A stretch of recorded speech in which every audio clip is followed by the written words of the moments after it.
السلام عليكم ورحمة الله وبركاته. أدلي بهذا البيان نيابة عن الدول الأعضاء في مجلس التعاون لدول الخليج العربية، وهي الإمارات العربية المتحدة، مملكة البحرين، المملكة العربية السعودية، دولة قطر، دولة الكويت، بالإضافة إلى بلاد سلطنة عمان. وأود بداية أن أضم صوتي للبيان الذي أدلي به للتو ممثل المملكة الأردنية الهاشمية باسم المجموعة العربية في نيويورك، وأهنئكم وبلدكم الصديق البرازيل على رئاسة مجلس الأمن خلال هذا الشهر. لكم كل التوفيق والسداد لتسيير أعمال المجلس بما يحفظ الأمن والسلم الدوليين، وبما يعزز من مكانة القانون الدولي ومصداقية هذا المجلس، اتساقا مع المقاصد النبيلة والأهداف السامية الواردة في ميثاق الأمم المتحدة. سعادة الرئيس، السيدات والسادة المحترمين، اجتمع مجلس الأمن منذ أيام للنظر في تطورات الأوضاع تحديدا في الأراضي الفلسطينية المحتلة وفي قطاع غزة، ولاتخاذ خطوات وتدابير عملية وملموسة تحفظ الأمن والسلام وتحقن الدماء.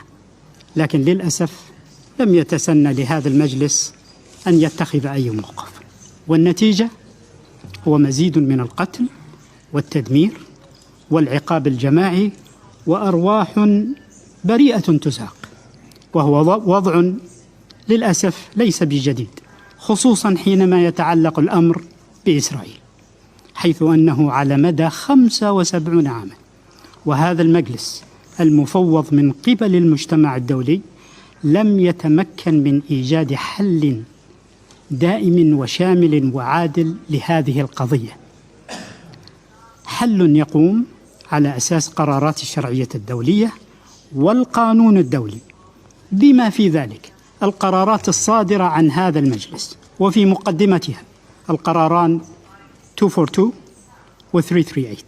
ما يحدث اليوم في الأراضي الفلسطينية المحتلة ليس بجديد، والنتيجة ضحايا من الجانبين وحالة عدم استقرار وغياب للأمن، والسبب في ذلك هو ازدواجية المعايير، والتي دفعت إسرائيل إلى تجاهل هذا المجلس وقراراته مرارا وتكرارا، وارتكاب مجازر بحق الشعب الفلسطيني، هذا الشعب الذي وضع ثقته في المجتمع الدولي وفي هذا المجلس لتوفير الحماية اللازمة له. مجزرة مستشفى الأهلي المعمداني في غزة، والتي راح ضحيتها حتى الآن ما يزيد عن 500 شهيد، أغلبهم نساء وأطفال وشيوخ وطواقم طبية، ومئات الجرحى والمصابين الأبرياء، لهو تصعيد خطير يهز مشاعر العالم.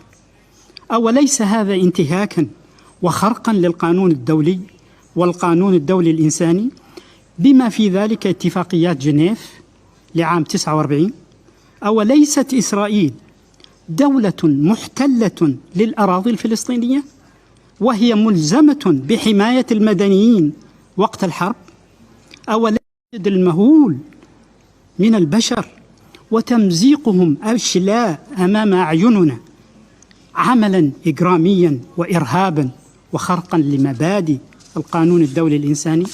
اسمحوا لي أن أشير هنا إلى ما ذكره المرصد الأورو متوسطي لحقوق الإنسان حول أن ما أسقطه الجيش الإسرائيلي من ذخيرة على قطاع غزة في الأيام القليلة الماضية توازي شدتها ربع قنبلة نووية، وإن إسرائيل تقتل 14 فلسطينيا كل ساعة بالمتوسط في هجومها المتواصل على قطاع غزة، وأن هذه الجولة من الغارات المستمرة تسببت في تدمير أكثر من 17,000 مبنى سكني ونحو 87,000 وحدة سكنية، ناهيك عن الأضرار الجسيمة التي ألحقتها بما لا يقل عن 73 مدرسة و61 مقرا إعلاميا و18 مسجدا و165 منشأة صناعية، والأعداد في تزايد.